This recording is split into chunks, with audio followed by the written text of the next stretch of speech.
Hello. ഒരൊറ്റ മൈൻഡിൻ്റെ പുറത്തെടുത്തൊരു തീരുമാനമാണ്. പിന്നീട് ആലോചിച്ചാൽ ഒരിക്കലും നടപ്പില്ലാത്തൊരു കാര്യവും. ഒരു ദിവസം രാവിലെ എഴുന്നേറ്റപ്പോൾ ലിനേഷ് പറയാം, നമുക്ക് വേളാങ്കണ്ണിക്ക് പോകാമെന്ന്. ഈ മനുഷ്യനെ കൊണ്ട് വേളാങ്കണ്ണിക്ക് പോകാമെന്നുള്ളത് ഈ ജന്മത്തിൽ നടക്കുമെന്ന് ഞാൻ വിചാരിച്ചതേ അല്ല. വേളാങ്കണ്ണി പള്ളി ഒഴിച്ചുള്ള ബാക്കി പരിസര പ്രദേശങ്ങളൊന്നും പുള്ളിക്ക് അത്ര അങ്ങ് പിടിക്കത്തില്ല പോലും. അന്ന് തന്നെ ഉച്ചയ്ക്ക് മുമ്പായിട്ട് ട്രെയിൻ ബുക്ക് ചെയ്യിപ്പിച്ചു. രാത്രി 10:30 എറണാകുളത്ത് വന്ന് ട്രെയിനുണ്ട്. അതിൽ കയറി നേരെ നാഗപട്ടണം ചെന്നിറങ്ങി. നാഗപട്ടണം എത്തിയപ്പോൾ ഏതാണ്ട് 11 മണിയോടടുത്ത് സമയമായിട്ടുണ്ട്. നല്ല പൊരിഞ്ഞ വെയിലും.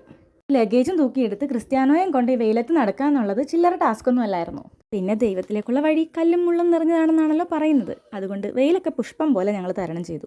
റെയിൽവേ സ്റ്റേഷനിൽ നിന്ന് തന്നെ ഒരു ബസ് പിടിച്ച് നേരെ വേളാങ്കണ്ണിയിൽ വന്നിറങ്ങി. അവിടെ പള്ളിയുടെ അടുത്തായിട്ട് തന്നെ ഒരു റൂമും എടുത്തു. ഒന്ന് ഫ്രഷ് ആയിട്ട് ചെറിയൊരു ഉറക്കവും കഴിഞ്ഞ് സന്ധ്യയായപ്പോൾ ഞങ്ങൾ മൂന്നാളും കൂടെ ഒന്ന് പള്ളിയിലേക്ക് ഇറങ്ങി.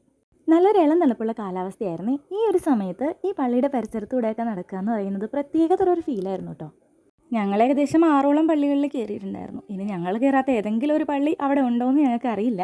ഏകദേശം ഒരു 9:30 ആയപ്പോൾ ഞങ്ങൾ ബീച്ചിലെത്തി. ക്രിസ്ത്യാനോട് കുറച്ച് മുടി അവനൊരു 5 മാസം പ്രായമുള്ളപ്പോൾ ഞാൻ വെട്ടിയെടുത്ത് സൂക്ഷിച്ച് വെച്ചിട്ടുണ്ടായിരുന്നു.